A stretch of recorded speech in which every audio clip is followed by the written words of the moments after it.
melakukan pergerakan-pergerakan cepat di grup. Betul sekali. Bagaimana Lachlan Brook Mirza dengan kaki kiri kali ini dicoba berikan bola kepada Patrick Wood. Ini dia Lachlan Brook coba melakukan tendangan ke dalam.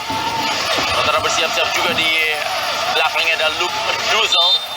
Main Papua pemirsa, ramai rumah kick, bahaya pemirsa, muncul dari belakang. Oh, sukar dipercaya pemirsa. Bagaimana sebuah free kick yang dilakukan oleh para pemain dari Australia tidak bisa diantisipasi oleh para pemain Indonesia dan membuat skor tertinggal saat ini Indonesia 0-1 dari Australia. Free kick yang memang akurat ya, yang dilepaskan oleh para pemain Australia, di mana Brook melepaskan umpan ke tiang jauh. Tidak ada pengawalan yang dilakukan oleh para pemain Indonesia sehingga ada free header di sana. Kita lihat ada free header yang dilakukan dan Hernando sebetulnya sudah bisa membaca, tapi sulit untuk bisa tadi menahan. Ya, kita lihat ya, yang mencetak gol adalah kapten ya, yaitu Mark Tokic yang berada di tiang jauh melakukan heading sambil terjatuh. Sebetulnya sudah terbaca oleh Hernando, tapi sulit untuk dihalau oleh Hernando dan masuk tadi menjebol gawang dari Hernando Aris Aryadi. Bagaimana para pemain Indonesia tidak melihat pertahanan dari Indonesia dan berubah skor menjadi 0-2 di mana Indonesia tertinggal dari Australia. Indonesia tidak boleh menyerah. Indonesia masih harus bangkit walaupun saat ini memang berat. Mereka terus ditekan oleh para pemain dari Australia. Proses gol yang sistematis yang dibangun oleh para pemain Australia terlibat kerjasama di antara lebih dari satu pemain yang memungkinkan Australia untuk mencetak gol kedua. Terlihat Brook yang melepaskan umpan dan sepertinya pemain pengganti ya. Kita lihat pemain pengganti Lopane yang tadi bisa memberikan umpan ya, cutback dia memberikan umpan kepada Wood yang berdiri bebas dan terlihat lagi ada pemain yang masuk dari blind side, sudut yang tidak terlihat, yang bisa memberikan passing kepada Wood. Kita lihat Lopane memberikan passing kepada Wood yang bisa dengan mudah mencetak gol ketika memang Hernando sudah keluar dari posisinya untuk menutup ruang tembak atau ruang passing dari Lopane. Ya, serangan kembali dari para pemain dari Australia pemirsa. Alfredo Dewangga tadi mencoba untuk memberikan bola ke depan, tapi tampaknya memang pelanggaran kembali terjadi. Ini dia Patrick Wood yang gagal melakukan penalti di babak pertama dan sekarang mencetak gol di babak yang kedua.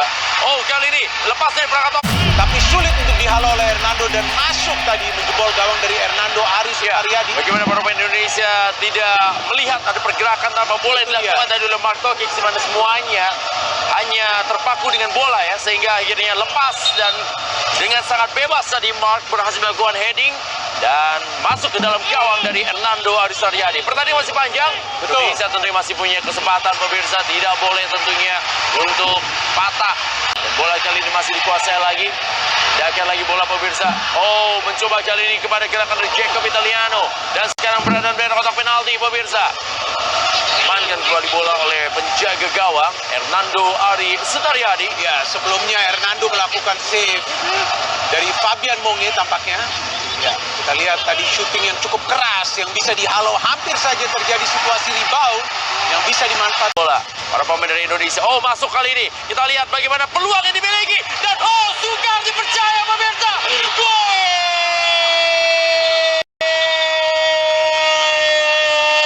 Sebuah tendangan, Indonesia bisa. Indonesia mampu mencetak gol ketika sebuah peluang dan Witan Sulaiman berhasil merobek gawang dari Australia. 1-2. Indonesia masih punya kesempatan. Indonesia masih terus mengobarkan semangatnya. Inilah gol yang diperlukan ya bagi Indonesia untuk bisa kembali membuka peluang mereka di pertandingan ini. Kita lihat bagaimana ada kerjasama sebelumnya, di mana Ramai Rumakik memberikan bola kepada Witan. Witan yang melakukan pergerakan di tepi kotak penalti memilih untuk langsung syuting karena pertahanan dari Australia yang begitu rapat dan padat. Dan dia berhasil mencetak gol bagi Indonesia di pertandingan ini. Come on Indonesia, masih ada peluang. Kita lihat banyak waktu jika para pemain Indonesia bisa membangun serangan yang rapi, kerjasama yang baik, maka tadi kita melihat Indonesia bisa mencetak gol, di mana Witan menghasilkan gol yang berharga bagi Indonesia. Iya, tentu perlu diantisipasi dan juga para pemain Australia sekarang sudah memainkan beberapa pemain baru ya di babak kedua. Ya, tentu dari segi kebugaran. Tendangan kembali dilakukan. Oh, ini dia semua peluang pemirsa dan gol!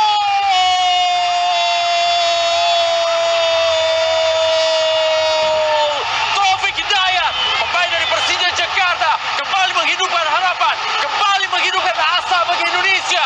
Walaupun pertandingan tersisa 7 menit, Indonesia sekarang mempersih ketinggalan menjadi 2-3. Pergantian pemain yang memberikan memberikan efek positif untuk Indonesia, di mana kita tahu Coach Sintayong memainkan Taufik Hidayat, ada shooting yang dilakukan oleh Gunansar Mandowen yang justru diterima oleh Taufik, dan Taufik tidak dalam posisi offside, cukup tenang, tadi dia membidik targetnya untuk bisa mencetak gol, tendangan yang memang mengandalkan power, tapi juga akurasi terjaga, itu yang sangat penting ketika pemain sudah berada di dalam kotak penalti. Iya. Taufik begitu tenang tadi dalam urusan melakukan finishing. Ya, asa bagi Indonesia masih terjaga. Masih ada leg kedua dan tadi Indonesia hanya tertinggal 1 gol. Iya. Gitu ya. Dan masih belum berakhir pertandingan ini. Kita tahu masih ada waktu bagi Indonesia. Kita lihat pemirsa, Indonesia memang kalah position, kalah Iya. postur, tetapi saat ini terus semangat juang.